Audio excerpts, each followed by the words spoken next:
येन तस्मै श्री गुरवे नमः।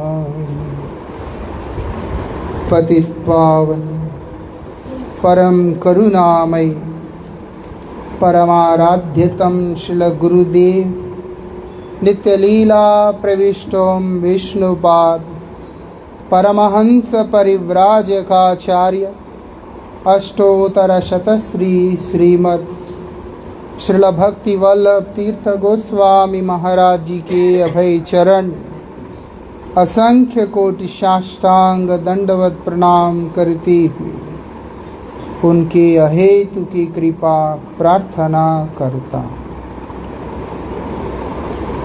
श्रील सच्चिदानंद भक्ति विनोद ठाकुर जी महाराज अपने दिव्य वाणी से हम लोगों को प्रेरित कर रहे हैं। किस चीज का? याचना करने का, प्रार्थना करने का, एक याचक बनने की प्रेरणा दे रहे, मतलब मांगने का। कैसे? जैसे बहुत दिन का एक भूखा व्यक्ति, बहुत दीर्घ काल से भूखा है वो, और वो भूख के कारण तड़प रहा है, और तड़पता हुआ व्यक्ति किस प्रकार से खाने को तरसते हुए याचना करता है, ऐसी याचना करने के लिए सिखा रहे हैं। ऐसा मोटी भाषा में कहें, अक्सर कई लोग आके बोलते हैं कृपा कर दो, है ना, आशीर्वाद दे दो। 2-4 दिन पहले तो एक व्यक्ति आके कहता है आप आशीर्वाद दे दो ताकि साधन वादन करना ना पड़े, ऐसी कृपा हो जाए। ऐसे लोगों के ऊपर कृपा कर भी दिया है तो भी वो नाली में ही जाएगा। कृपा उसके ऊपर करने से फायदा होता है जिसको उस कृपा को पाने के लिए एक तड़प है। ये चीज समझना बहुत जरूरी है। कौन बोला? श्रील भक्ति विनोद ठाकुर जी महाराज कह रहे, कृपा भी ऐसा नहीं है कि गुरु वैष्णव हम पे कृपा नहीं करते। सूर्य इस जगत पे कृपा नहीं करते, ये नहीं हो सकता। मैं कमरे में अपने आप को बंद करके रखा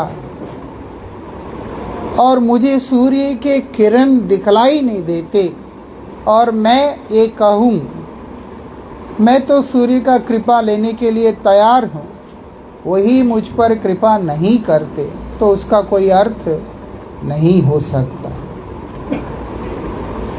ऐसा इसलिए भक्ति विनोद ठाकुर जी महाराज हमें सिखला रहे हैं कि मुझे प्रार्थना करना है।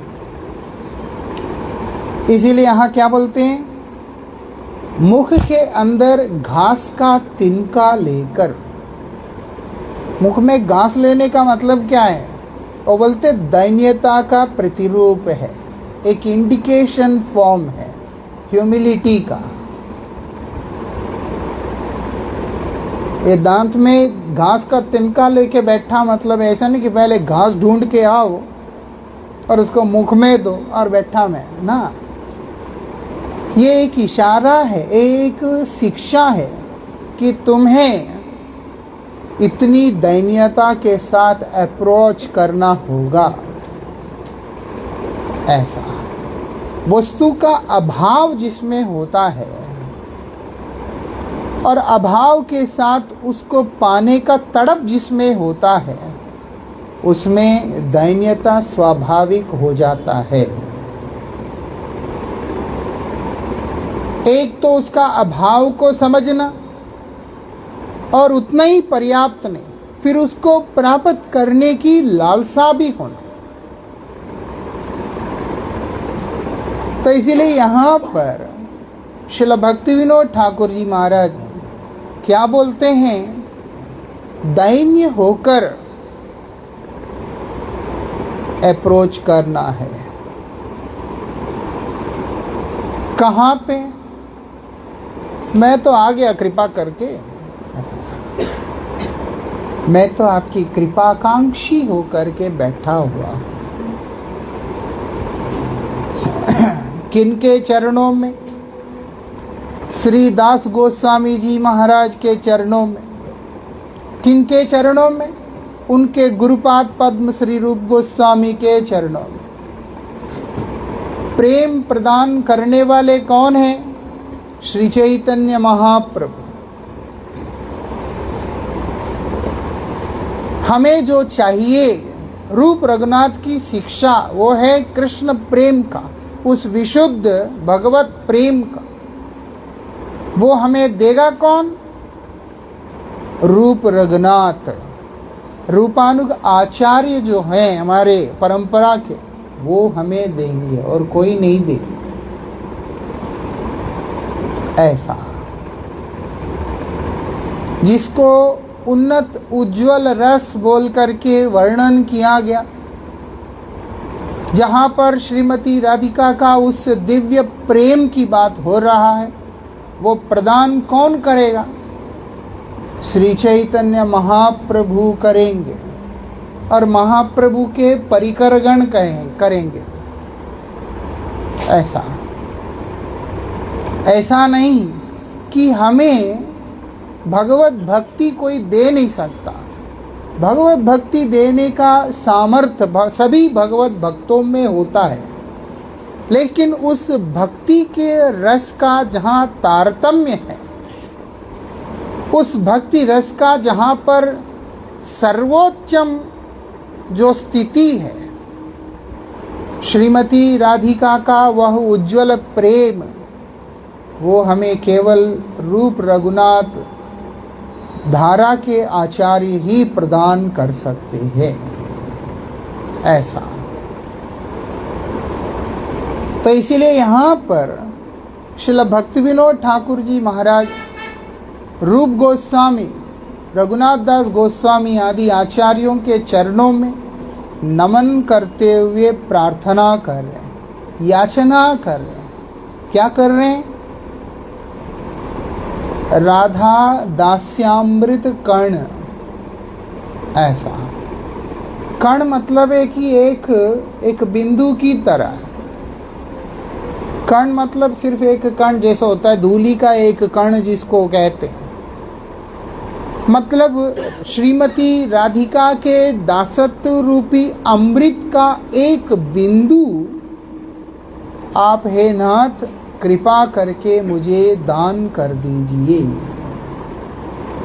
ऐसा बोल रहे हैं। राधा रानी का पूर्ण दासत्व भी याचना नहीं है, उस दासत्व रूपी अमृत, उसका एक कण आप मुझे प्रदान कर दीजिए बस। क्योंकि कृष्ण उसी व्यक्ति को प्राप्त होते हैं जिसके अंदर बल है। नयम आत्मा बलहीनेन लभ्य। अगर व्यक्ति बलहीन है, बलवान नहीं है, तो मैं उसको कभी भी प्राप्त नहीं होता। और बल क्या है? राधिका का दासत्व है। बल क्या है? परमाराध्य श्री गुरुदेव बल शब्द को लेकर के बतलाते हैं, दाऊ जी हैं मतलब गुरुदेव। ऐसा गुरुदेव ही बल है। इसलिए जिसने उस गुरुदेव का कृपा को प्राप्त किया,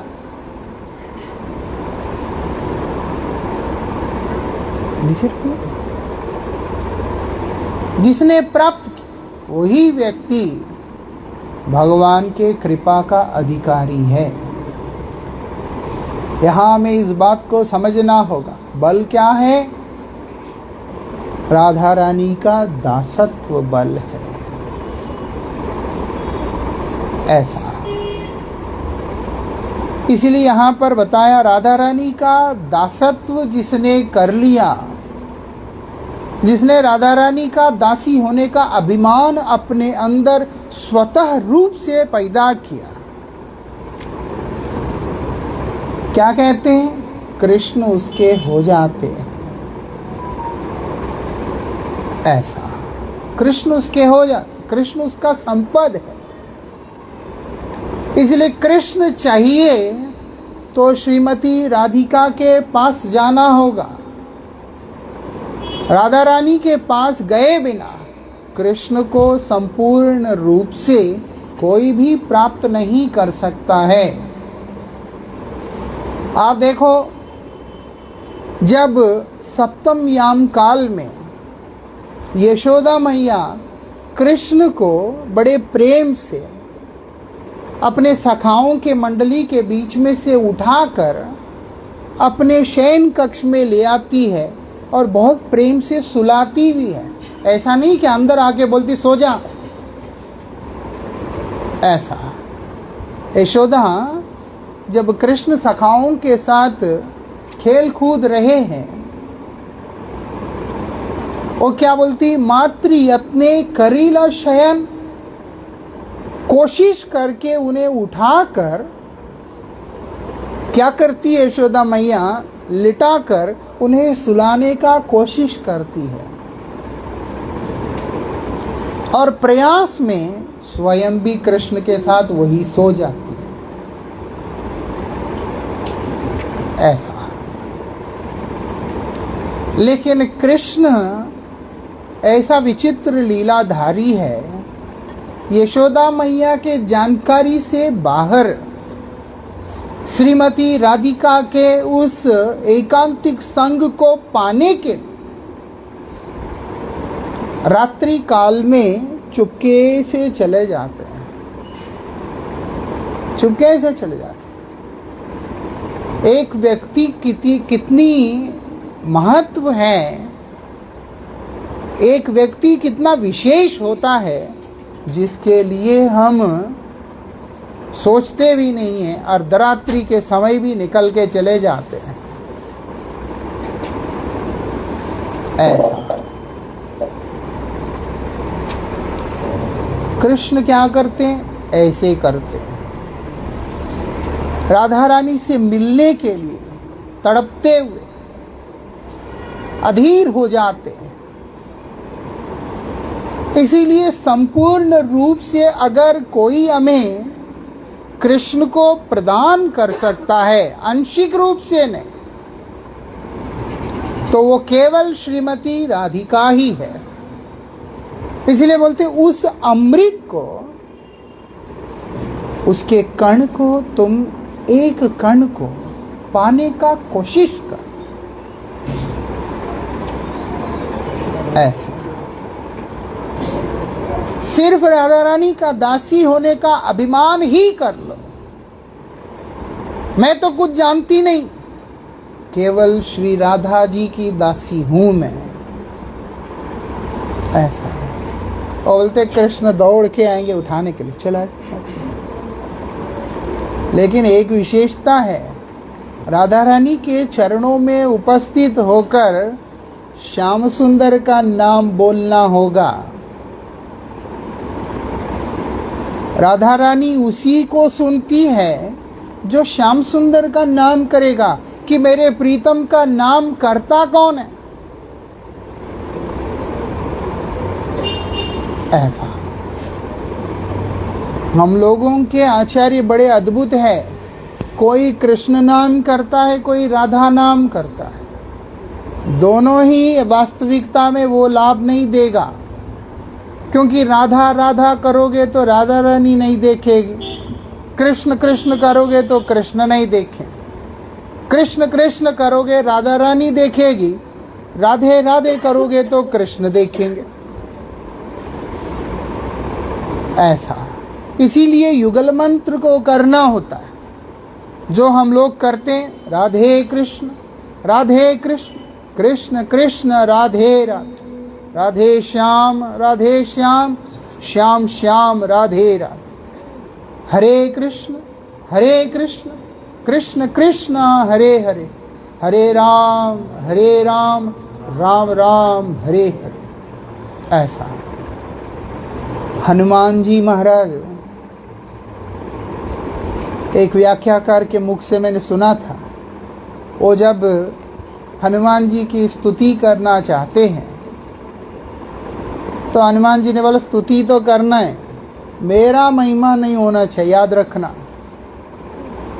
तो उसमें कई उन्होंने हनुमान चालीसा के बारे में बोलते हैं। कई जगह पर हनुमान जी को वो किया जाता है, रामदूत बोला, जैसे ही उनको बोला साथ साथ वो शांत हो जाते हैं। राम काज करिवे को आतिर, इस तरीका से कि राम जी की सेवा के लिए आप हैं, राम जी ही आपका सब कुछ है, तभी हनुमान जी को सुख मिल रहा है। आप हनुमान चालीसा में देखेंगे कई जगह पर राम जी के साथ जुड़ कर के उनका महिमा आता है, क्योंकि राम नाम जहाँ नहीं है वो उनका स्तुति ही क्यों ना हो, उसको भी उन्होंने कभी इतना ज़्यादा कि उन्होंने स्वीकार ही नहीं की। मेरे इष्ट का वहाँ पर महिमा होना चाहिए। ऐसे जो हो, राधा रानी का दासत्व मतलब क्या है? कृष्ण ही का शरण होना, कि कृष्ण नाम का आश्रय ग्रहण करना। हे कृष्ण, हे राधे, आप कृपा करें, मुझे अपना दासत्व का एक बिंदु प्रदान करें। ऐसा कोई भी प्राणी कुछ भी कर लो इस संसार में, भगवान का चरणों में आश्रय लिए बिना सुखी रह ही नहीं सकता है, ये तो स्पष्ट बात है। अब आप वो भगवत प्राप्ति मोक्ष के रूप में चाहते हो, या 4 प्रकार के जो मुक्ति है, सामीप्य, सालोक्य, सारिष्ट, सायुज्य आदि जो मुक्तियां, उस रूप से चाहते हो, या उनकी शांत भक्त के रूप में चाहते हो, दास्य के रूप में चाहते हो, साख्य, वात्सल्य, माधुर्य आदि रूपों में चाहते हो, वो आप पे निर्भर है। इसके अतिरिक्त एक व्यक्ति का इस संसार से निकलने के लिए किए जाने वाली तमाम चेष्टाएं, या इस संसार में सुखी रहने के लिए किए जाने वाली तमाम चेष्टाएं शास्त्रों के दृष्टि से अर्थहीन है। ऐसा कोई भी प्रयास कर, हमारा भाग्य है कि श्रील भक्ति विनोद ठाकुर जी महाराज हम लोगों को सर्वोच्च जो स्थिति है भक्ति पद का, वो प्रदान कर रहे हैं। वो क्या है? राधा रानी का दासत्व। ऐसे बड़े सुंदर पद की रचना किया गया, जिसमें बताते हैं, हे किशोरी, हे श्रीमती राधिके, चरणन की रज पाऊं, आपके श्री चरणों की रज को मैं पाऊं, यही मेरा अभिलाषा है। क्यों? और बोलते हैं, या रज को ब्रह्मादिक तरस। ब्रह्मादिक मतलब क्या है? ब्रह्मा, वरुण, इंद्र, रुद्र, मरुत आदि जितने भी है, देव, गंधर्व, किन्नर, चानर, सिद्ध, सभी के सभी राधा रानी के श्री चरणों की उस धूल के लिए तरस जाते हैं। अरे इन सब को तो दूर की बात है, स्वयं श्याम सुंदर श्री जी के श्री चरणों को अपने शीश पे धारण करने के लिए तरस जाते हैं। स्मर गरल खंडनम मम शिरसि मंडनम देहि तव पाद पल्लव मुदारम। हे श्री राधे, मेरे मस्तक का भूषण आपके श्री चरण बने, ऐसे श्याम सुंदर स्वयं कह रहे। ऐसा, और उस श्री चरणों के धूली के एक कण के लिए श्रील भक्तिविनोद ठाकुर बोल रहे हम तरस रहे हैं, तुम भी तरसो। ऐसा क्या बोल रहे हैं यहाँ पर? हे गुरुदेव, किसको संबोधन कर रहे हैं? रूप गोस्वामी को और उनके अनुगत आए हुए हमारे सारे पूर्वाचार्यों को, रघुनाथ दास गोस्वामी, नरोत्तम ठाकुर, विश्वनाथ चक्रवर्ती ठाकुर आदि जितने भी आचार्य, सबसे प्रार्थना करते हुए एक बात बोल रहे हैं। क्या? श्रीमती राधिका के श्रीचरण आप लोगों की वास्तविक संपत्ति है। गुरुजनों का, हमारे गुरुवर्गों का संपत्ति क्या है?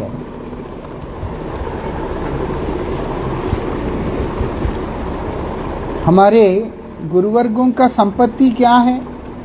राधिका के चरण ही हैं और कुछ नहीं है। ऐसा इसीलिए अगर वो कृपा करते हैं, हमें वही वस्तु देते हैं जिसके वो धनी हैं।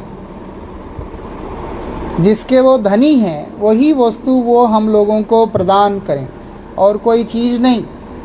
पर उनका संपत्ति क्या है? राधा रानी के श्रीचरण। जिसने इस बात को समझा वो याचना वही करेगा और कुछ मांगेगा नहीं। ऐसा और नहीं बोलेगा मेरे किसी प्रेमी ने, प्रेमी मतलब है कि प्यार करने वाला, ढंग का अर्थ लीजिएगा, आजकल लोगों का दिमाग ठीक नहीं है। मुझसे कहते हैं कि आप ऐसी कोई उपाय बताओ, बहुत सारा धन आ सके, जिससे कि हम कोई भी सेवा के लिए किसी को भी कुछ बोलने की ज़रूरत ना पड़े। भाव अच्छा है लेकिन ज़रूरत नहीं है। भाव अच्छा है लेकिन ज़रूरत नहीं है। वास्तविक धन क्या है? चैतन्य चरितामृत में बतलाया, प्रेम धन है।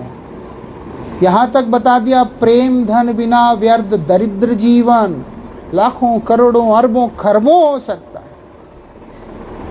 लेकिन उसके जीवन में प्रेम ही नहीं है।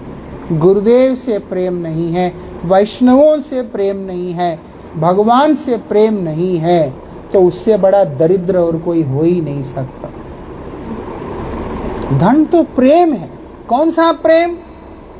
श्रीमती राधिका का प्रेम। श्रीमती राधिका का प्रेम। राधा रानी का कौन सा प्रेम है? कृष्ण प्रेम, जिसके धन से श्रीमती राधिका धनी है, जिसके कारण श्याम सुंदर को गौर रूप धारण करना पड़ा। आप समझते हैं? वो बोलते राधार प्रणय महिमा की दृश्योवा। कृष्ण भी श्रीमती राधिका के उस दिव्य प्रेम को दर्शन करके विस्मृत हो उठे और उनके अंदर आ रहा है कि राधा रानी का ये प्रेम किस प्रकार से है। वहां तक रुका नहीं, उस प्रेम को मैं कैसे पा सकता हूं, वो प्रेम मुझे कैसे मिल सकता है। ऐसे कृष्ण तड़पने लगे, तरसने लगे। इतना ज्यादा कृष्ण तरस गए उस प्रेम के लिए, श्रीमती राधिका को अपने गुरुदेव के रूप में वर्ण किया, उन्होंने स्वीकार किया, ताकि राधा रानी की कृपा से वो जो राधा रानी का प्रेम का एक बूंद वो स्वयं आस्वादन करके अपने आप को धन्य कर सके। ऐसा समझ में आता है? क्या है राधा रानी का प्रेम? अनंत ब्रह्मांडों की सृष्टि स्थिति लय आदि का जो जिनकी इशारा मात्र से हो जाता है, जिनके लोमकूप में से अनंत ब्रह्मांड और उस अनंत ब्रह्मांडों को परिचालित करने वाले असंख्य देवगणों की उत्पत्ति हो जाता है। लोग बोलते 33 कोटि देवता है। कहाँ 33 कोटि देवता की लिमिट, ये इतना कम है, गिनती ही नहीं है। ब्रह्मांड अनंत है और उन अनंत ब्रह्मांडों को परिचालित करने वाले जो अनंत देववृंद है वो एक दो है, और वो सारे भगवान के श्रीअंग के लोमकूप में से प्रकट हो रहे हैं, लय को प्राप्त कर रहे हैं। ऐसे जो भगवान हैं वो किससे हो रहा है? कारणोदसाई महाविष्णु से हो रहा है, जो कारण समुद्र में विराजमान रहते हैं। वो आते हैं संकर्षण से, और संकर्षण आते हैं भगवान से। वो भगवान की बात हो रहा है जो कि इस अनंत ब्रह्मांडों के अंदर रहने वाले जीव समूह को आनंद बोल के जो चीज प्रदान करते हैं वो अपने आह्लादिनी शक्ति से लेकर उन्हें प्रदान करते हैं। मतलब अगर श्रीमती राधिका ना रहे, कृष्ण किसी को सुख दे नहीं सकते हैं, ये याद रखना। राधा रानी कौन है? आह्लादिनी शक्ति, आह्लादिनी भी बोलते हैं, वो आह्लादिनी शक्ति, कृष्ण को सुख विधान करने वाली कृष्ण की अंतरंगा शक्ति। अगर आह्लादिनी शक्ति भगवान की सेवा ना करे या आह्लादिनी शक्ति के द्वारा भगवान आनंदित ना हो तो अनंत ब्रह्मांडों के अंदर आनंद बोलकर के कोई चीज का अस्तित्व हो ही नहीं सकता। ऐसा, और आनंद के बिना जीवन नहीं है, ये याद रखना। कोई आदमी दुखी है जिंदगी में, जीवन का है, उसको ऐसा लगे मरना अच्छा है, बात बात पे उसको ऐसा लगता है मरना अच्छा है। क्यों? क्योंकि उसके जीवन में आनंद बोल के कोई चीज है ही नहीं। श्री दास गोस्वामी जी महाराज अपने स्पष्ट शब्दों में बतलाते हैं, अगर श्याम सुंदर के साथ श्रीमती राधिका ना रहे तो मेरे लिए वो बकासुर को मारने वाला बकारी कृष्ण है। जैसे मुर नाम के राक्षस को मारने वाला मुरारी, ऐसे ही बकासुर को मारने वाला बकारी। और बोलते मेरे लिए सिर्फ ये एक बकारी है, इसके अलावा कुछ नहीं। कृष्ण का वैशिष्ट, कृष्ण की महिमा और बढ़ जाता है जब वो श्रीमती राधिका के साथ में रहते। नहीं तो अनंत ब्रह्मांडों की सृष्टि करते हुए भी जो रसिक होते हैं वो लोग कृष्ण में किसी भी प्रकार के रस को प्राप्त नहीं कर पाते हैं। इसलिए यहाँ पर बोल रहे हैं राधा रानी का दासत्व अमृत है। नहीं तो क्या है, भगवान क्या नहीं कर सकते? सब कुछ कर सकते हैं, लेकिन एक क्षेत्र ऐसा है जहाँ पर भगवान भी नहीं कर सकते कुछ। इसलिए भगवान बोले ना पा रहे हम, जो इन्होंने की है, जो ये करते हैं, उसके लिए मैं कर क्या सकता। यहाँ तक कृष्ण ने बोल दी, मुझे यथार्थ रूप से मुझे क्या चाहिए, मेरा क्या सेवा, मेरा क्या सब कुछ है, केवल यही लोग जानते हैं और कोई जानता ही नहीं है। उन्होंने तो ये नहीं बोला उस ब्रह्मांड का व्यक्ति जानता है, इस ब्रह्मांड का व्यक्ति जानता है, या फलाना जानता है ना, इसके आगे और कुछ है ही नहीं। इसलिए यहाँ पर भक्तिविनोद ठाकुर जी महाराज बोलते हैं उस सोर्स को जाके पकड़ लो, तो उनका दासत्व तो ले लो अपने जीवन, उनके चरणों का दासी बन जाओ। और क्या चाहिए उसके बाद? कुछ भी नहीं चाहिए। जो राधा रानी की दासी है, कृष्ण उसके पीछे अपने आप चलेंगे। ऐसा ललिता विशाखा राधा रानी के दासियां हैं। कृष्ण लेकिन ललिता और विशाखा के बड़े एक ओबीडियंट स्टूडेंट की तरह रहते हैं। कारण क्या है? राधा रानी की दासी है। ऐसा कि ना बाबा, उनको कुछ नहीं बोल सकते। ऐसे उल्टा विशाखा कई बार शासन करती है, लेकिन तब भी कृष्ण उसको बहुत प्रेम से स्वीकार करते हैं। क्यों? राधा रानी के कारण, कि राधिका प्रसन्न होना चाहिए। जैसे ही कृष्ण देखते हैं कि श्रीमती राधिका रोष में है, कितने तरह की लीलाओं को करके उन्हें मनाने का प्रयास करते,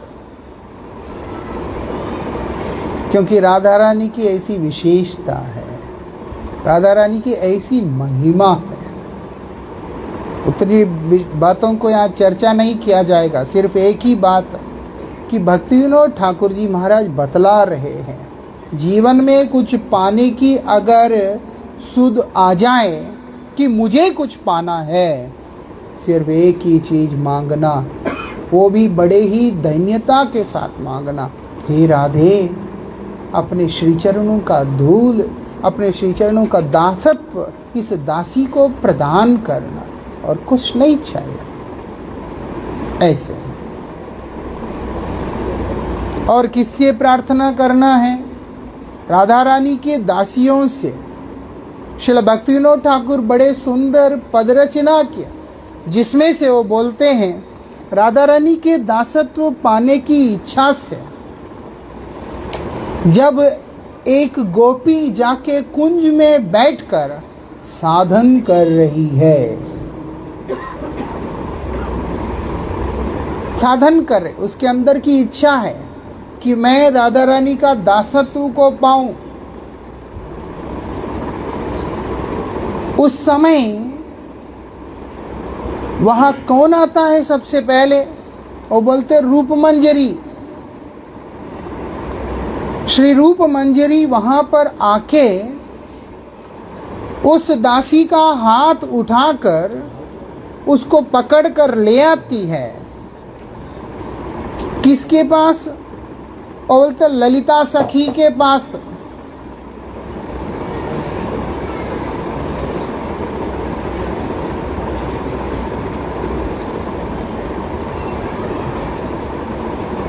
ललिता सखी के पास ले आती है। कब ले आती है? पहले जब वो तड़पती है कि मुझे श्री राधा रानी की कृपा याचना है, कृपा का मांग है, तब रूप मंजरी उसके ऊपर कृपा करके उसके उस लोभ को बढ़ाती है। आप देखना, इसीलिए हम लोगों के आचार्यों ने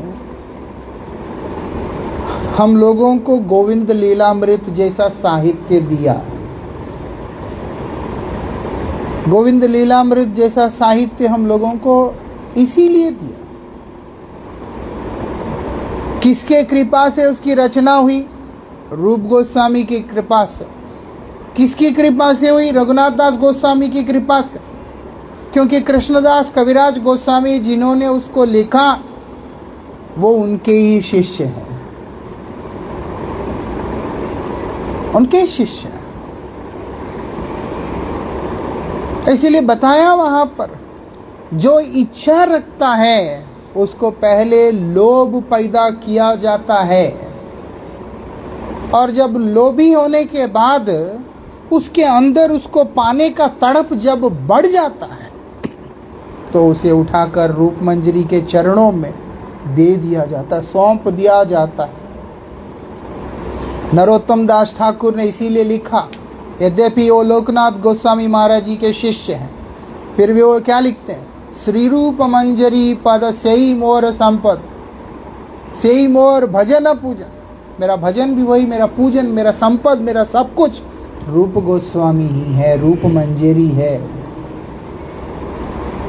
ऐसा रूप मंजरी कृपा करके उसका हाथ पकड़कर ललिता सखी के चरणों में ले जाके डालती है। फिर ललिता सखी उसका हाथ पकड़ के श्रीमती राधिका के दासियों के गणों में शामिल कर देती। ऐसा ये एक तरीका। इसलिए यहां पर प्रार्थना करते हैं कि हे राधे,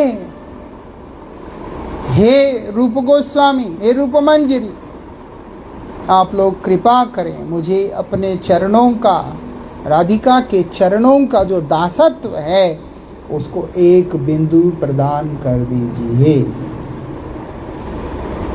लेकिन बुद्धि खराब होने से नहीं होगा,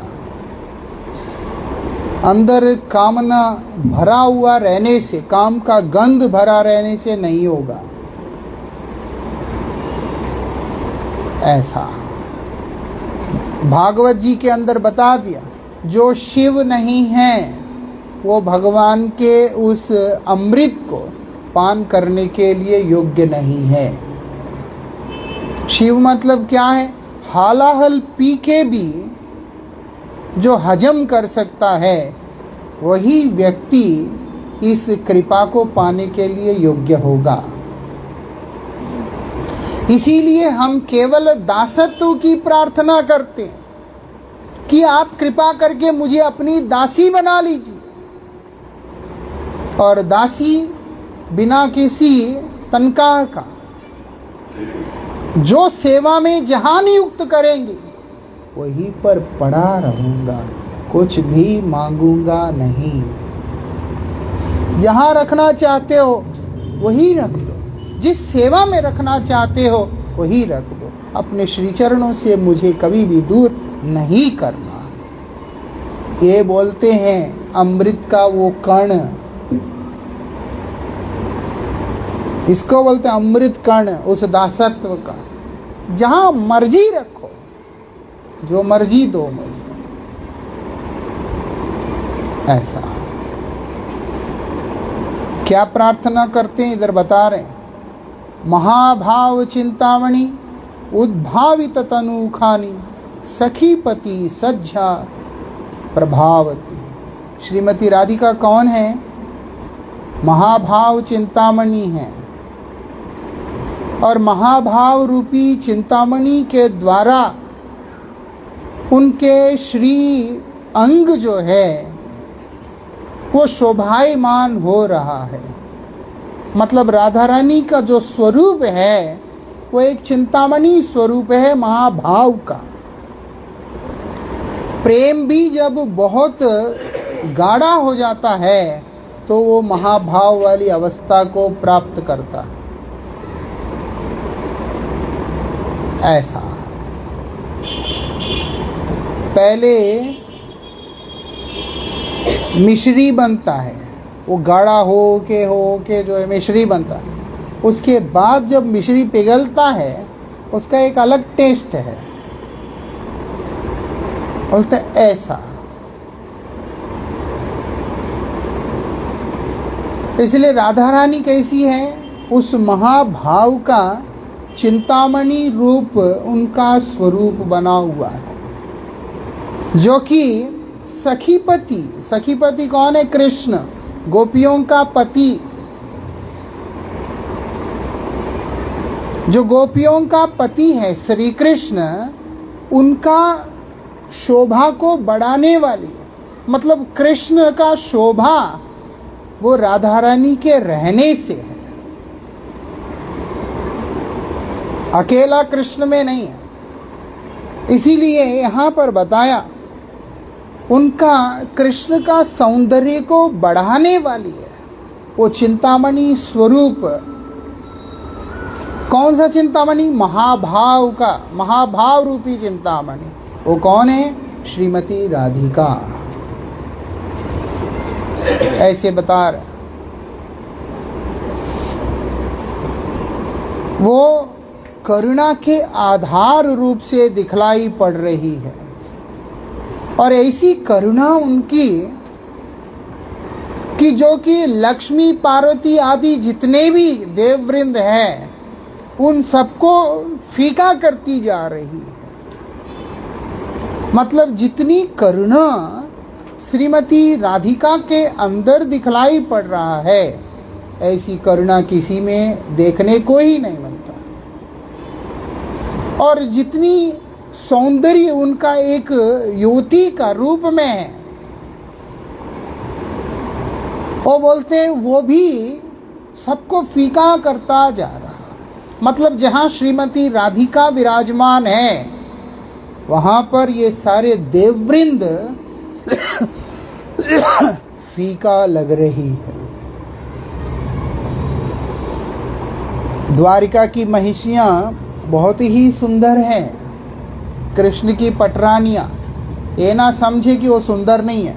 कालिंदी, रुक्मिणी, सत्यभामा, जाम्बवती, मित्रवृंदा, ये जितने भी हैं ये सब बहुत ही सुंदर है। और उसके बाद जो 16,100 जो महिषियाँ हैं बहुत ही सुंदर है। 16,108 महिषियाँ इतना सुंदर है आप कल्पना नहीं कर सकते। और हमेशा उनके अंदर ये भाव रहता था कि हम लोग अपनी सुंदरता से संपूर्ण जगत को मात देती हैं। कृष्ण की सेवा में सर्वोत्तम दासियां हैं, ऐसे भाव लेकर के रहती हैं।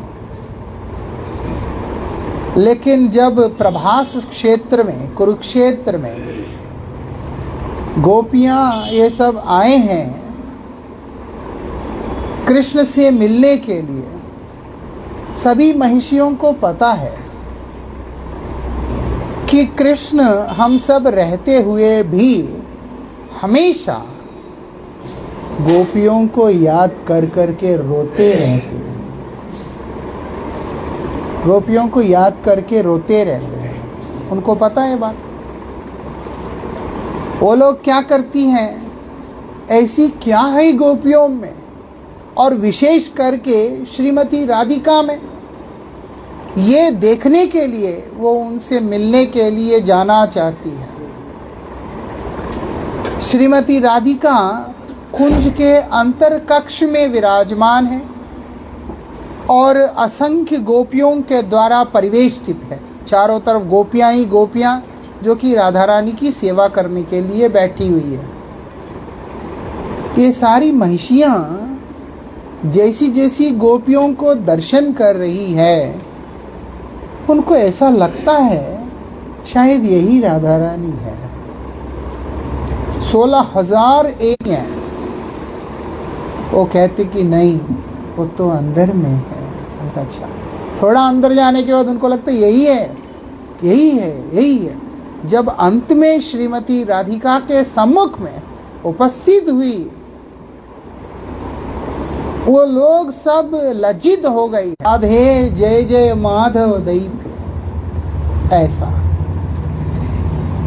ऐसा उनका तारुण्य है।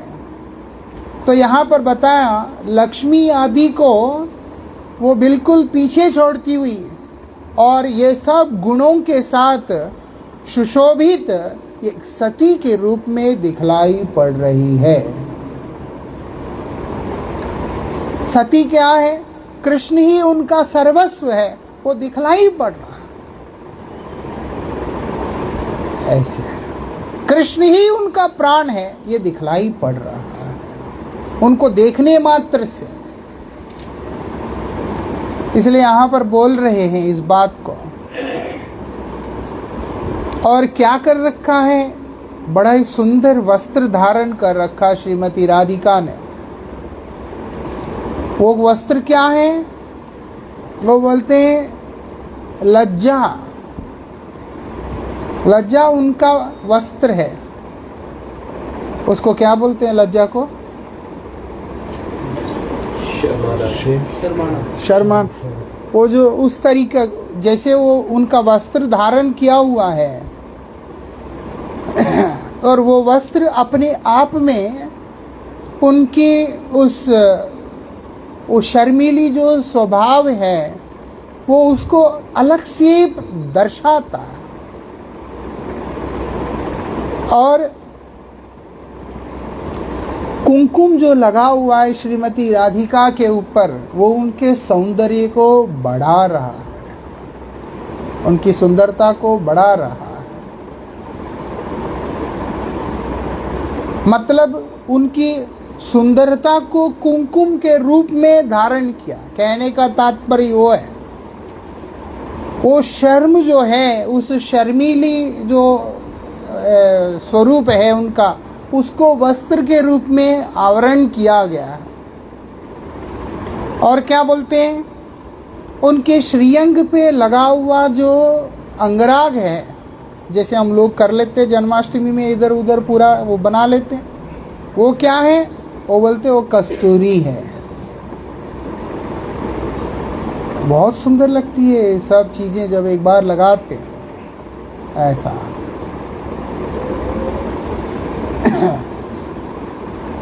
और क्या बोलते हैं, क्या कर रखा है, भरे हुए नेत्र और उसके बाद पुलकित अंग, अवरुद्ध कंठ, ये जितने भी हैं, ये जितने भी विकार, ये सब नवरत्नों की तरह उनके शरीर की शोभा को बढ़ा रहे हैं। मतलब अगर राधा रानी के शरीर में कोई पसीना देख रहा है, वो भी बड़े सुंदर अद्भुत एक मोतियों की तरह उनके श्रीअंग के ऊपर से वो बहता हुआ दिखलाई दे रहा है। अगर उनके रोंगटे खड़े भी हो रहे हैं, उसका एक अलग तरह का स्वरूप दर्शन हो रहा है। ऐसा उनके भरे हुए नेत्र, बड़ी अद्भुत वो रूप है जहां श्रीमती राधिका का नेत्र भरा हुआ रहता है। वो भरा हुआ है, निकल के आने के लिए तत्पर हो उठता है, लेकिन भरा हुआ रुक जाता है, क्योंकि अगर निकल गया तो श्याम सुंदर को सुख नहीं होगा। लेकिन जब सीमा पार होता है तो श्रीमती राधिका के नेत्रों से वो मणियां झरझर करके गिरने लगते हैं। ऐसा, और उसको देखकर श्याम सुंदर के नेत्र से भी वो मणियों का प्रवाह होने लगता है। और अद्भुत बात है, व्रज के अंदर वो दोनों के नेत्रों से गिरा हुआ वो झरा, वो पानी नहीं है कि वो खारा पानी निकला वो क्या है, आंसुओं से, वो प्रेमाश्रु है। उस जल में जो व्यक्ति डूब गया, वो तो श्री राधा कृष्ण युगल के दिव्य प्रेम में डूब ही गया समझो। ऐसा इतना अद्भुत है। हमारा रोना रोना है, क्योंकि भाग्य खराब करके हम शनिचर बन गए हैं अपनी ही जिंदगी का। लेकिन उनका ऐसा नहीं है। उनके नेत्रों से गिरने वाले वो अश्रु, उसकी इतनी अद्भुत महिमा है। यहाँ पर यही बात बोले, उसको नवरत्न की अंदर वो एक रत्न की तरह, वो रत्न की तरह है। भाग्य होगा जिसके जीवन में वो उसका एक बिंदु प्राप्त हो जाएगा। इसीलिए प्रार्थना कर रहे हैं। और क्या बोलते हैं, 25 गुणों को फूलों की माला के रूप में उन्होंने अपने गले में धारण कर रखा। राधा रानी के गले में शोभायमान वो हार गुणों का हार है। और क्या बोलते हैं, वस्त्र जो धारण किया, रेशम के वस्त्र धारण किया। वो वस्त्र कैसे वाले हैं, धीर और अधीर वाले वस्त्र है। मतलब गंभीरता और चपलता दोनों का समावेश वाला वस्त्र है। राधा रानी बहुत गंभीर है और बहुत ही चपल भी है। राधा रानी के अंदर जो चपलता है और उनके अंदर की गंभीरता है, दोनों ही है। श्रीमती राधिका, उनके कान को आह्लादित करने वाला क्या है? कृष्ण नाम। कृष्ण नाम को ही उन्होंने अपने कर्णों में धारण कर रखा है। निरंतर कृष्ण नाम श्रवण, कृष्ण नाम ही कान से पान कर रही है। राधा रानी क्या पीती है? वो बोलते कृष्ण नाम को पीती है। उनका भोजन क्या है? गोविंद का नाम। गोविंद के रूप गुण लीला का निरंतर सेवन ही उनका सब कुछ है। बोलते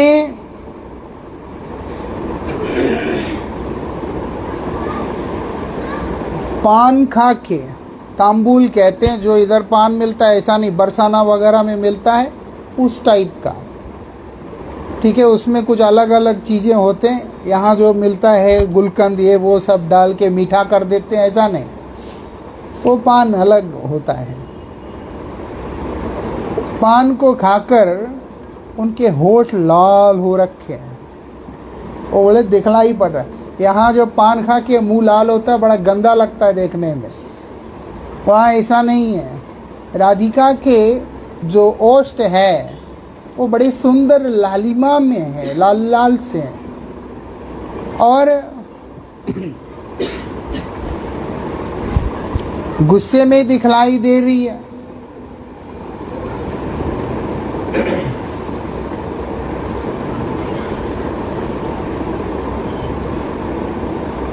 क्या बोल रहे हैं यहाँ पर?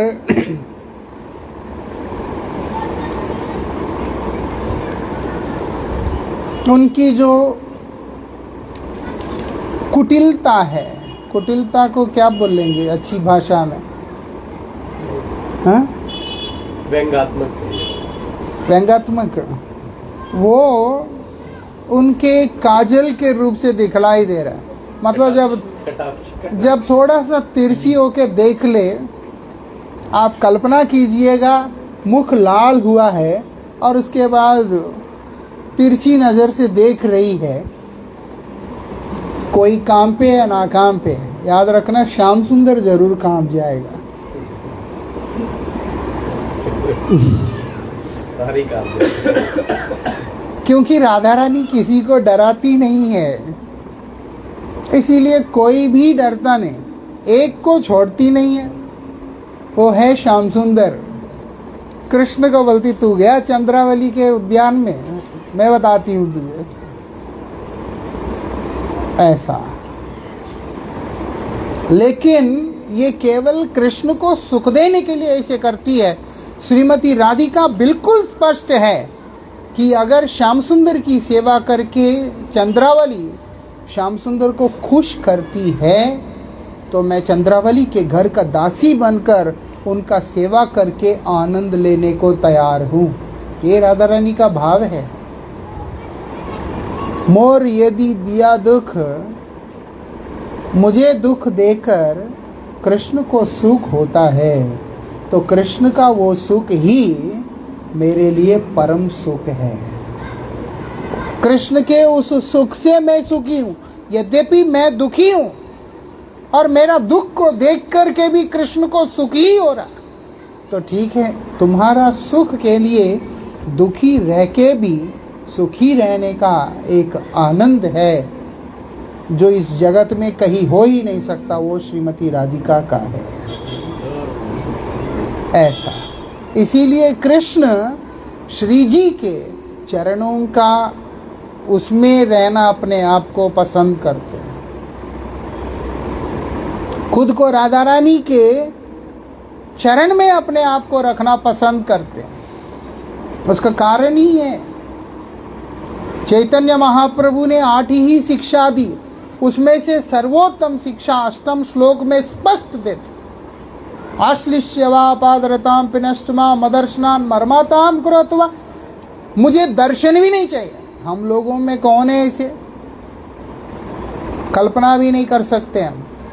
हमको धाम में रहना है, हमको भगवान का दर्शन चाहिए ऐसा।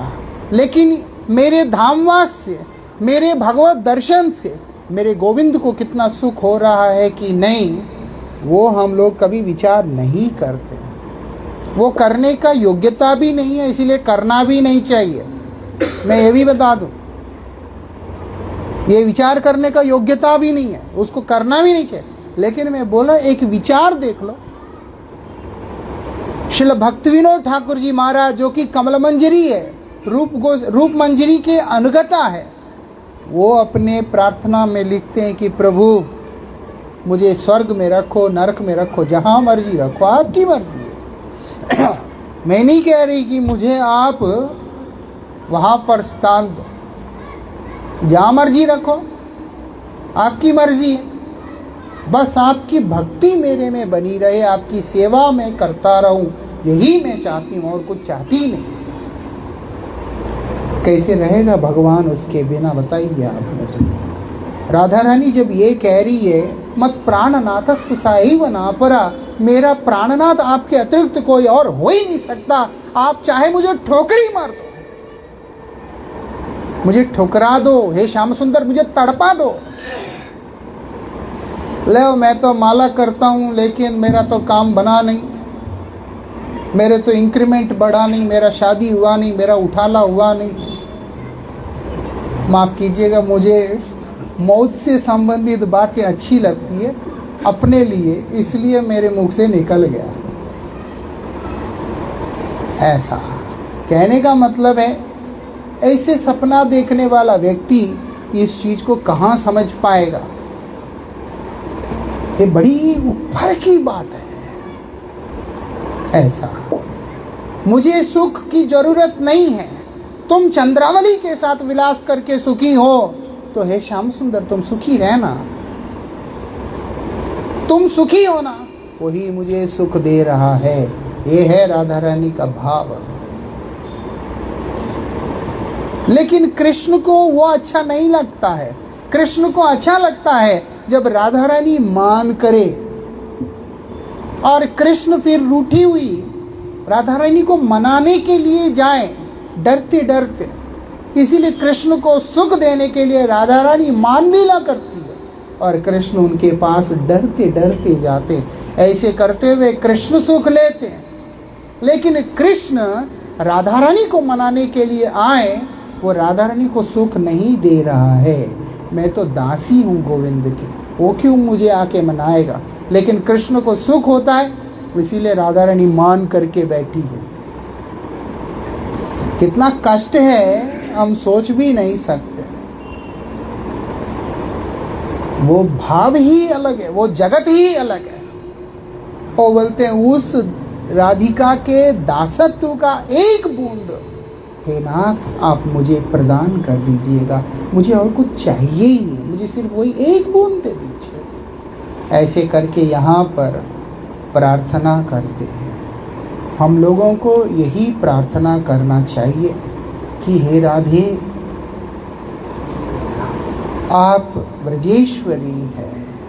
राधा रानी के हिसाब से ब्रजेश्वरी यशोदा मैया है, लेकिन ब्रजराज कृष्ण है और ब्रजेश्वरी श्रीमती राधिका है। इसलिए हे राधे आपकी कृपा होने से ही मैं इस व्रज धाम में प्रवेश पाने का अधिकार प्राप्त करूंगा।